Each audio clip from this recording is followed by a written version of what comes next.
এইদিকে ইসলাম সেই দিকে, নবী যেই দিকে, ঈমান সেই দিকে। এখন বন্ধু নবীর নাম তুমি লিখবা।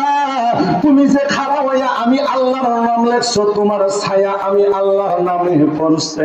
আমি আল্লাহ ধৈর্য ধারণ করেছি, আমি আল্লাহ সহ্য করেছি, নিজেকে কন্ট্রোল করেছি। এখন বন্ধু নবীর নাম তুমি লাগবা। আমি দেখতেছি তোমার ছায়াটা মনে হয় আমার বন্ধু নবীর নাম মুবারকের উপরে ফয়রা যাইব। এখন আমার বন্ধু নবীর নাম মুবারকে তোমার কলমের ছায়াটা পড়বে, আমি আল্লাহ সইতে পারবো না। আরে মোহাম্মদী নূর হইতে আপে আল্লাহ কোজাতে ওরে সৃষ্টি করলেন এই বড় সংসার। ওরে